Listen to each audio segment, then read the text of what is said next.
Prenons un premier exemple, un exemple concret, celui de la ferme de la montagne de Liancourt. Située dans les hauteurs de la ville, hein, ces bâtiments historiques auront hébergé à partir de 1780 une nouvelle école fondée sur un tout autre modèle et programme pédagogique à l'initiative à l'époque du duc de Liancourt, François XII de La Rochefoucauld. En fait, ce haut militaire et homme de science fit de cette ferme le lieu d'accueil des pupilles de son régiment de cavalerie, en vue de leur enseigner d'abord l'alphabétisation, mais surtout de leur transmettre sa passion pour les sciences et techniques, et aussi dans l'objectif de les former au métier de la nouvelle industrie alors naissante. Ce lieu n'est autre que celui originel de l'École des Arts et Métiers. Oui, on en compte même plusieurs. Citons notamment celui de l'orphelinat de Sampius, sous la direction du pédagogue Paul Robin, plus tardif que celle de la ferme de Liancourt. On est en 1880. Et à nouveau, c'est à ceux que nous dirons les plus déshérités que profitent là les programmes d'enseignement les plus ambitieux. Enfin, ambitieux pour les uns, pour nous aujourd'hui peut-être, mais assurément risqués et aventureux pour beaucoup à l'époque.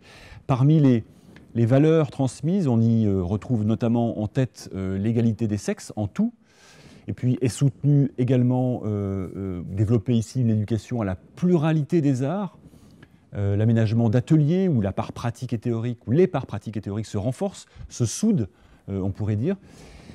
Il en est allé aussi de même au sein de la ruche de Sébastien Faure, qui date de 1904.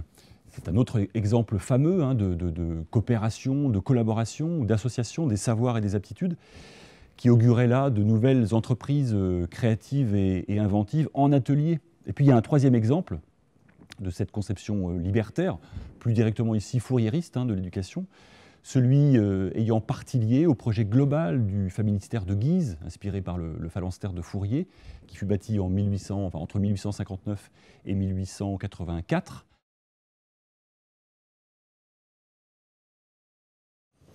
Alors, il y a de ces enseignements de l'époque, on peut se dire qu'il y a à rechercher une correspondance, une proximité plus grande entre les enseignements artistiques et techniques.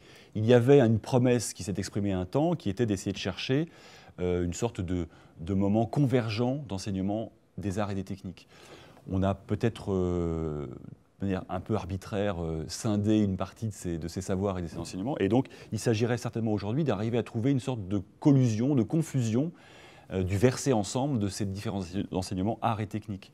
Alors peut-être pour ça, il faudrait penser une école, un programme, peut-être même à l'échelle d'une école d'ailleurs, du design qui justement offrirait une école du design et des techniques, ou de l'ingénierie et du design, quelque chose qui arriverait à mélanger, à croiser, à faire se croiser des savoirs qui se sont un peu, non pas ignorés, mais qui se sont quelque part découpés dans leur culture, désarrimés, on va dire, par rapport à un certain temps, à une époque particulière.